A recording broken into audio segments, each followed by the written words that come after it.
contrary to what the world thinks, even if you're a homemaker, you're inspiring just to handle all the billion things that you do. As mothers, we both know, just dealing with a child is a whole. To when you walked past my sister's rooms, there was other music playing. So I was constantly getting this education of sorts through music.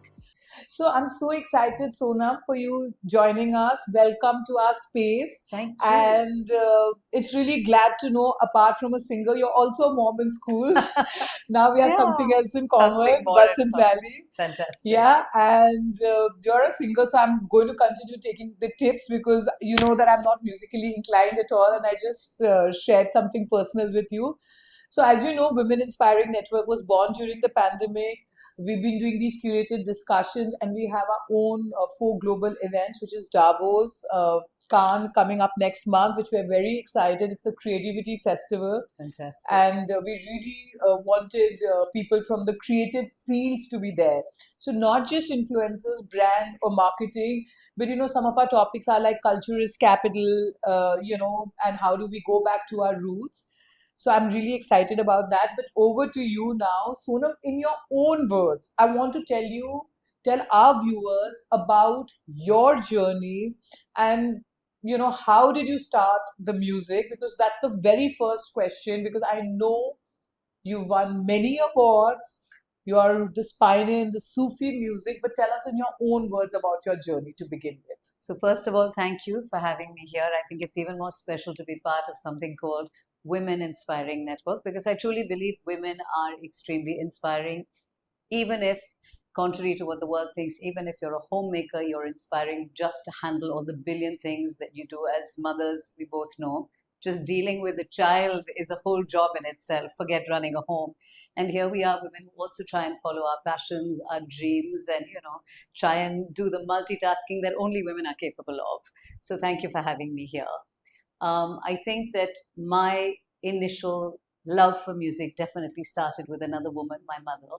My mother loved music. There was always music playing in the house. One of my earliest memories is sitting on my mother's lap in a beautiful chair that I still have, by the way. Wow. When I got married, my mother said, "Would you like to take anything from the house, just to put in your new home?" And I said, that chair that I used to sit in your lap and listen to music on. That chair then came to my house, and in many ways, it feels like I'm still sitting in her lap when I sit in that chair and I'm listening to music or creating music. That's my special chair. No one's allowed to spoil it or do anything to it. So I remember sitting in my mother's lap, listening to everything from Begum Akhtar to Harry Belafonte to Ella Fitzgerald to Farida Khanum to Kumar Gandharv to Bhimsen Joshi, and I had 2 elder sisters. So their very, very taste in music, from John Lennon to Leonard Cohen, to anything that they wanted to hear, it was always playing. To Sting, it was all playing in the house. So from one room, which was the living room where my mother and I sat to listen to music, to when you walked past my sister's rooms, there was other music playing. So I was constantly getting this education of sorts through music. My mother saw very early on that I had a good ear for music and a unique sort of voice, a deep voice, which was rare for Indian women in any case. So she then got me to start learning. And I've had the good fortune to learn from really wonderful gurus, people who would, I think most people would give an arm and a leg to learn from teachers like that. And they've been very kind to me for the most part. And so I often say, when people say, "Who was your greatest guru?" I always say my parents, my mother, my father, because of the fact that they allowed me to explore many different types of music as well.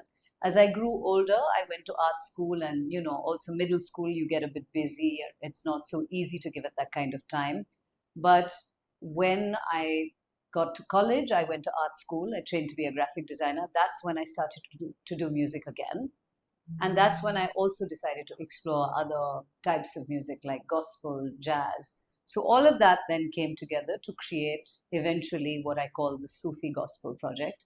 But I'm sure we'll chat about that more. So really, if I had to sum it up, I started when I was 4. I owe it to my mother. She is officially the Saraswati, the goddess of music in my life.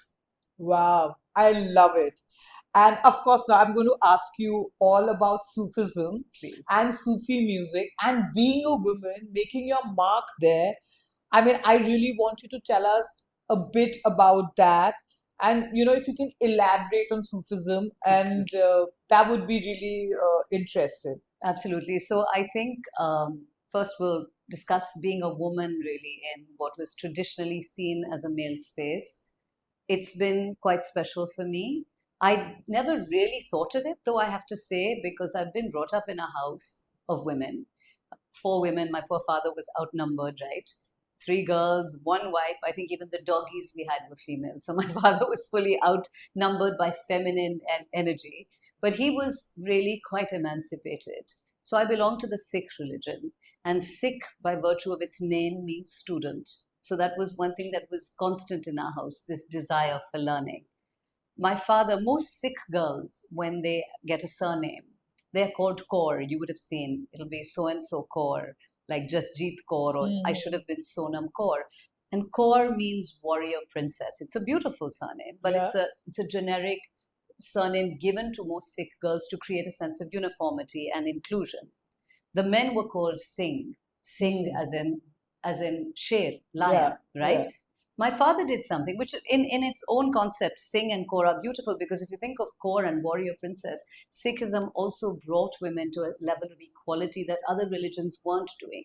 So it was one of the first religions to make women equal, to say you are not just a warrior, but you're a warrior princess. See, both those terms uplifted women.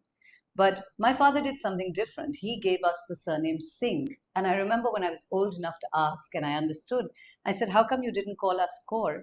He said, because I believe that you're not only equal to men, but you are better than men. So we grew up with that kind of Wow. confidence, right? So that liberal household with very progressive thinking, where we were taught to respect so many different religions, we were taught about equality, all of that sort of went deep into my veins. And that is eventually when I started to, that is how I think that's what the root of my interest in not just music, but also this level of inclusion, of equality, of humanity. So when I created the Sufi Gospel Project, that was a rather different thing. So Sufism, spirituality has always interested me from the time I was a little girl. I felt a very strong connection to faith and to God. I always thought that God is different from religion. And that's the problem, I believe, in the world. Religion gets confused with God. You see, believing in religion doesn't mean that you believe in God. Yeah. Believing in God means that you believe in every religion. So, Yeah. therefore, the conflict is that when you talk of religion, religion tends to create boundaries between Yes. different sects or different groups of people. Whereas a belief in God is really, And it's you, more spiritual, right? yes, and it's more uniform if you think about Yeah. it, because no religion even teaches you in the writings of a religion. It doesn't teach you that any religion is good or bad.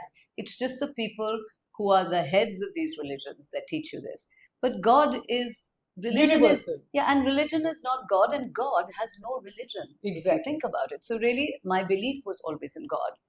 Sufism means, to my understanding, and that was after my study and research of Sufism means an acceptance of all humanity, simply put. Yes. And if it is, and I thought that if that's what it really means, an acceptance of all humanity as equal, then why could I not take the teachings, the learnings, the music, the poetry of many different religions, the writings of many different religions, and put it together to try and create one universal voice where the words of Baba Bulle Shah could flow into the words of Kabir Das, or a gospel hymn like Abide With Me could flow into a Buddhist chant, or Ik Onkar could flow into a Gaelic hymn. So that's how this sort of started to brew in my head. I'll give you a little bit of a backstory. As you know, I studied Hindustani classical music. My first concert, however, was not Hindustani. My first public concert was not Hindustani classical music. It was jazz and gospel. And that happened because my mother fell very sick. My mother was detected with fourth stage lung cancer, which was very surprising to us because, she was not a smoker. There was no reason for her to be that sick. And I think at the time I found spirituality and faith magically through the words of this beautiful age old gospel hymn, which is called Amazing Grace, which I'm sure your daughter will learn to play one day on the piano. It's a beautiful hymn. And I found myself singing it again and again and again. And so I decided that maybe this was God telling me that I needed to learn gospel music to find that peace. So I started to study gospel music. As it happened, I did a concert where I presented gospel and jazz. And that was my first public concert. I think I invited 80 people, and magically, 300 people showed up Showed for up. that And concert. where And was that this? room at the Habitat Center, it was a small Wow. basement which could accommodate maybe 140. So we were doubled in capacity. And it was incredible because I sang for 3 hours. It was on the eve of my mother's birthday. And it was my gift to her in her last year of being alive. And it was so special because at the end of the concert, people started saying, "Where can we buy your music?" And till then, I hadn't even thought that anyone would be interested. This was something I was doing for me. And after that, I started performing gospel music across India at beautiful churches and festivals. And the one question everyone would always ask me, which made me think about how we love as human beings to box people in and put little stickers and labels on them, is that everyone would say that, "But you're a Sikh girl. You belong to the Sikh religion. Why do you sing Christian music?" And I used to find it such an odd question. I used to say, "But how does it matter? I will call out to God. My soul will call out to my beloved in whichever language or way feels right." And that's personal. That shouldn't be something that I'm answerable for to anyone other than myself. Yeah. And then another magic thing happened. I got invited now as a Sikh girl who was singing Christian music to a dargah, a Sufi shrine, to sing for the birth celebration of one of their saints, Sufi Inayat Khan. I think that was one of the turning points for me because I remember lying in bed one night thinking, how magical is this? That the universe is giving me this, that a Sikh girl singing Christian music is going to sing in a seemingly Islamic space. And I just decided that I had to do something befitting of this message, this opportunity that the universe was giving me. So I decided to try and blend the many voices of faith together. And the first time I did it, when I presented it there, it was not done with too much intellect. It was done wholly, I would say, on intuition and what felt right and what my heart said. And I believe intuition is, as I was talking last night to the students of the British school where I was giving the valedictory address, I was talking of how important our intuition as human beings is. It is our inner GPS. We just have to learn to start listening to it a little more loudly and trusting our inner voices because your inner voice will always tell you what is right. So I did listen to my intuition. I created this and I presented it. And then once I presented it, I also presented it a year later. So that first time was just intellectual. A year later, when my mother passed away, I was asked by a music heritage society that my mother ran. They said, "Will you present it as a tribute concert to her passing?" That's when I did a little more work on it. So I used some intellect. I did more research into the poetry. And I found, so interestingly, the more I looked for differences between religions, the more I found similarities. So I understood, for example, the concept of water. Water is used across religions as baptism. It's used for purification. Holy water, jal, amrit, whatever you want to call it. In the Christian tradition, in the Indian tradition, when you submerge into water, you're supposed to be cleansing your souls, whether you're submerging into the Ganges or you're going into another holy water. So I realized that it's so interesting that just like many rivers flow into the one sea, many different faiths, many different beliefs flow into the one God. And I realized that that's what I want to say through my music. And so I did this tribute concert for my mother. Again, it was not meant to be for public consumption other than the people who came. One of my musicians said, "This is so beautiful, you have to present it to the world." And that's when I perhaps asked the question to myself. I said, this is going to be a new interpretation of Sufism. The world likes to live in little boxes. And shall I be brave and do it? And I thought, yes, I don't want to look back when I'm 70 and say, "I wish I'd done this. I wish I'd been brave enough." I've always had that belief that I am not going to look back when I'm 70 and have any regrets.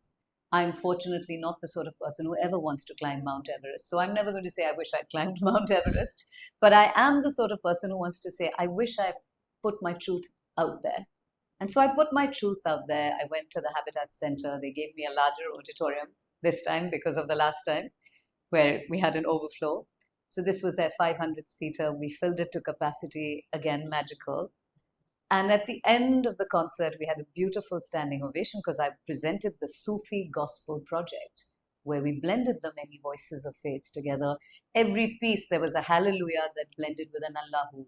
There was a Abide with Me that blended with Kabir Das, 15th century poet, Sufi mystic poet Kabir Das's beautiful words, which said, Moko kahan dhoonde re bande, main to tere paas mein, na mandir mein, na masjid mein, main to hoon vishwas mein, which says, why do you look for me outside, in temples, in shrines, in mosques, in churches, when I am in every breath of every man?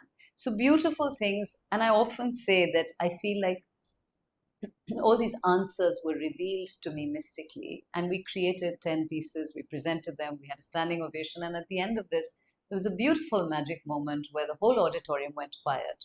And there was a woman who walked up, old lady who walked up almost to the foot of the stage and said loudly enough for everyone to hear, she said, my darling girl, stay straight from your lips to God's ears.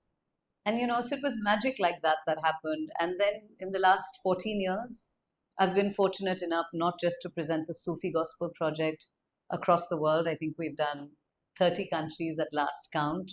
We presented at the Sydney Opera House. We've sung in front of the pyramids in Egypt. We've done Coke Studio. We've had the ability to share the stage with Sufi legend Abida Parveen, Bob Geldof.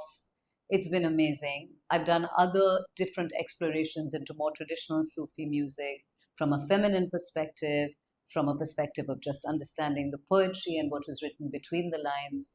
I've created a performance piece on partition, which affected the partition of India in 1947, which blends, again, theatre, video, and music.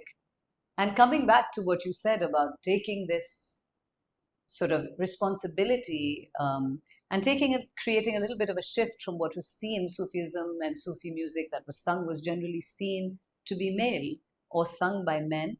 I just felt that it was the most natural thing that I had to do because I felt like I am a Sufi at heart. And I don't think I've ever seen any difference between me and the masculine gender. Again, perhaps because of the way I've been brought up. I have never wished to be anything other than a woman. And I feel that that is the greatest gift I have ever received from God, is to have been born a woman. Wow. So I didn't want to interrupt when you were speaking because I know you were so passionate, but so I love your thoughts. I just feel what you talked about God and the universe, but I also personally believe that the universe has itself of aligning itself. Absolutely. And, I was just going back to my own experience. I don't know what is it with Wayne. It's just a community.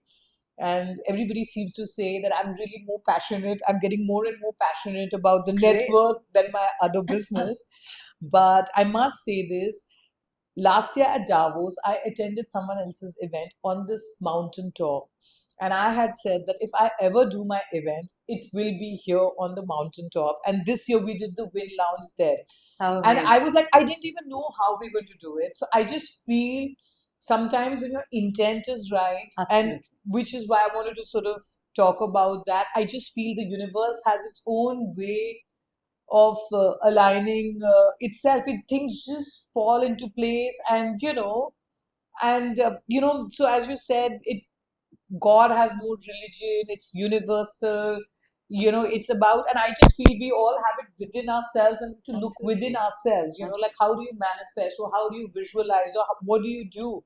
You just have to have that gratitude, and you just have to feel good I from. think what you've said about intent is also something that's very, very precious because I've often said, so when I was going to present the Sufi Gospel Project, it was new, it was almost a genre of music. And many people said, but how will it be accepted? And you're breaking away from tradition. And I said the same thing that you just said. I said, as long as my intent is right, and as long as I believe, I also have to trust the other person. We spend so much time, and I think you and I were talking about this, worrying about what the world will say, that we don't give them credit to perhaps have the sensitivity or the intelligence Yes. to receive this. And because my intent was right, because I went out and I told my truth, and my truth doesn't have to be something that everybody will agree with. But I think that if you tell your truth and if you do it with the right intent, it will be received and it will touch people. So I think that's a very powerful thing that we do have to be sure of, that we must go out there and be our most truthful and authentic selves. And that is trust the universe. Yes. Trust the universe, Absolutely. and the universe will take care of it. Absolutely. I mean, sometimes we worry, so much. we Yeah. worry too much where it's not really required. Yeah. And yeah, so it was even for us in Davos. So apart, I wouldn't even say we were apart from the government and the conglomerates, we were the only Indian to have space at Davos. It's amazing. Yeah. You see, like, I wouldn't even say Indian men or women. No, but that's Indian, fantastic. Indian. But there shouldn't be that distinction. And when people meet me, they're like, "Are you from? Where do you live?" I'm like, India, and they're like, "No. Otherwise, like the United States." I said, "No, India. we are from India Yeah. and New Delhi." And some of the conglomerates I met, they would be like, "Oh, but it's amazing." And these are the top 10 family offices out of India, your top 10 Yeah. net worth who are there at Davos, and they couldn't believe that we were Indian and so just a community, and like now just scaled it up as a non-for-profit, and we're there at Davos. And they said no, but like I said, yes, I live in New Delhi. Yeah, fantastic. And I think, like you said, we shouldn't be living in a world, we were talking about labels, there doesn't need to be any labeling required, whether it's religion specific and, more importantly, gender specific or country specific. No, gender specific, this whole thing of men and Women. Why do we believe these things? In Yeah. fact, I'm just going to digress a little bit, perhaps not even a digression. Since we're talking about Sufism, what I think you'll find very interesting is that, do you know that when Sufi male poets wrote about their love for the beloved, their lover, the beloved as in God, they had to write, they made themselves write in the feminine form. So, in fact, Amir Khusro, one of the greatest Sufi poets who wrote Chhap Tilak, or he wrote Eri Sakhi, he writes as a bride, he says, Eri Sakhi more piya ghar aaye, bhag lage is angan ko. And he describes himself, he says, my beloved is coming home. This beautiful courtyard is blessed, or this beautiful space is blessed because my beloved is coming home. Then goes on to say, there I stood with hope in my heart, henna, kohl, and sindoor, vermilion, adorning my person, dressed in the finery as a bride to receive my beloved. The reason Sufi poets did this, Rumi wrote it in the feminine form, Baba Bulle Shah wrote in the feminine form, and the reason they did this is they believed that it was only a woman's heart that was capable of this expansive love, of love with complete surrender. So even they believed that a woman was in some ways, and I won't use the word superior, but had the ability to expand her heart. So even they had to become women in order to write of this kind of love. Wow. Yeah. That's amazing. Isn't it fascinating? Yeah. Yeah, I mean, we're learning so much sitting here. And, we were talking about Tagore and Fayez earlier, Yes. the Yeah. mind without fear. Yes. And I would want you to sort of give us your interpretation and how both are intertwined. Yeah. And, what you were sharing earlier, I would really like our listeners to know a bit about that. Absolutely. So I think that, as I think you also mentioned, that my music, so when I created the Sufi Gospel Project, it was about finding this sort of blend between faiths. As it grew, it became about talking of equality, the importance of inclusion through the music, about speaking out for what's right. And I think for me, the first Faiz Kalam that I ever composed was बोल के लब आजाद है तेरे, बोल ज़बां अब तक तेरी है, तेरा सुतवा ये जिस्म है तेरा, बोल के जा अब तक तेरी है, which means speak out, because your lips, they are still free. This body is your own and this life is your own, so speak out against injustice. Now that kalam, or those words, were very powerful for me, because I felt that as a duty, one of the greatest voices that each of us has, one of the greatest tools each of us has at our disposal is our voice. And we must use it judiciously to speak out against injustice, to speak out for those who do not have a voice. Now, that was the first kalam I did. And then I added a refrain to it which said, Bolo ek awaaz hai hum, saying that let us say that together we are one voice. And the reason I did that, because I felt the power of the individual voice is, of course, very strong, but the power of the collective voice is unstoppable. And I got very inspired by Faiz, so then I started discovering more of Faiz Ahmad Faiz's poetry.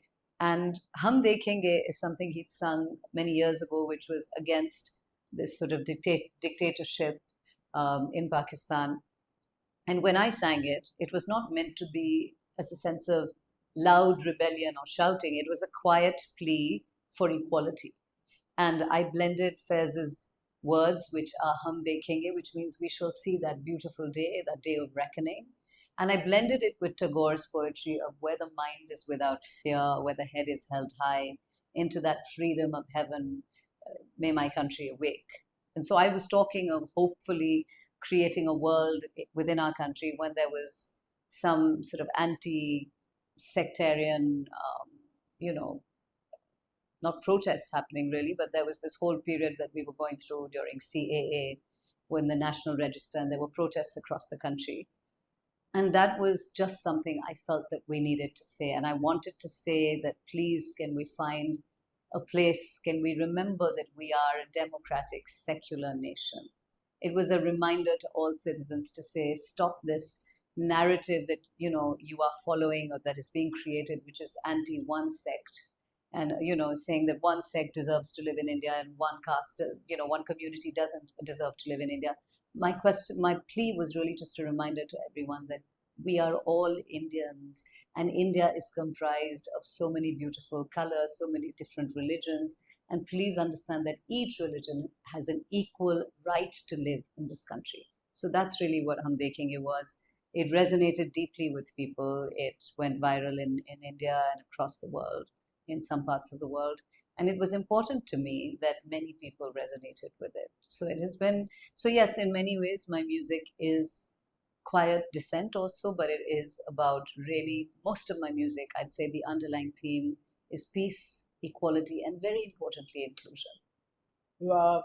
And you've also won so many awards and the Global Music Awards in 2025. I really want you to talk about that and your, all the recognitions which you've got over the years. So it's been lovely, I have to say. I won three this year at the Global Music Awards, and I think I'd won three previously in 2023 as well. So I think the count is one gold and five silvers, or two golds and four silvers. I'm a bit confused. You have to forgive me, but it's been incredible, and I got inducted into the Grammy Recording Academy as a voting member. And I think these international sort of recognitions are great because then you feel that there's a wider audience of peers and experts who are listening to your music. So that is really important because your message is going that much further. Beyond that, I think awards are, while I think they're great because in many ways they remind you that you must be doing something right if you're being heard. I think the idea really is, and we talked of intent earlier as well. I think for me, really, the greatest award is when I'm able, my personal award is when I'm able to stay focused, put my head down when I'm working on something, get a song finished, or, see it come to fruition in the way that I wanted it to turn out. When I see a song turn out like that, or a piece turn out like that, or a concept that I've created come to fruition, to me that feels like sometimes even a bigger award. Um, Beyond that, of course, being able to perform at some of the most incredible venues has been really special. The Sydney Opera House was incredible for me. And what was so magical about it was on my mother's birthday that I was Wow. able to do it. So I was able to tribute that concert to her. And I know it was my mother who, perhaps in her own way from heaven, ensured that I got there. So, yes, I think every concert, every bit of this journey of music, including its struggles and failures, has been equally important. There have been many struggles, there have been many failures, but as I was saying yesterday, I was talking. If you don't have failures and struggles, you'll never Exactly, get exactly. success. And as the Sufi poet Rumi so beautifully says, the wound is the place the light enters you. So I think that every failure has grown my soul in a way, every disappointment has grown my soul in a way that perhaps I couldn't fully comprehend at the time. But as you go past it, you realize how that changed you or impacted the music you made or what you wanted to say. And I think the most important thing, since we are talking of awards and rewards, is that I have kept going irrespective, and I hope I continue. That will be my greatest award, that I can keep going and following this path and trying to say what I want to say till I'm 85 years old, hopefully. Yeah, and I'm going to now ask you a question which is not part of what we discussed, but I know that you have small kids and I have a small child. How do you encourage young children to inculcate music, and how and what is it that they should do? So I think that children are just such wonderful, magical creatures. I mean, they drive us crazy sometimes as mothers, but they are just filled with curiosity, and that's so much we have to learn from them. To wake up every day, to be joyful, playful, curious. That is something. When you have a child, I think it helps you grow again in that way. You become playful because you're playing with them. You become curious, and you are forced to answer some questions that you perhaps hadn't even thought of. But I think, as you said, that you want to take your daughter so that she sees that you work. I think that's very important, not just for her to see that how important it is for a woman to work, but by children, you're their greatest role model. So my children see me performing. I take them for performances. They see me practicing every day. So that in itself, because at this age they want to be like their mothers. So that in itself helps inculcate that. Of course, if you're not a musician, what can you do? You can make sure you have music playing in the house all the time. You can create rhymes around music. You can introduce them to lots of fun music activities. And I mean, your own daughter who plays the piano, I mean, that some of it comes from within. In her case, it's magical that it comes from within. My children have seen me practice every single day. They have sat on every one of my rehearsals. In the middle of a rehearsal, one of them wants to play an instrument. I let them play with the instrument, have fun with it. I take them for concerts. I ensure that we teach them every single day. I ensure that they understand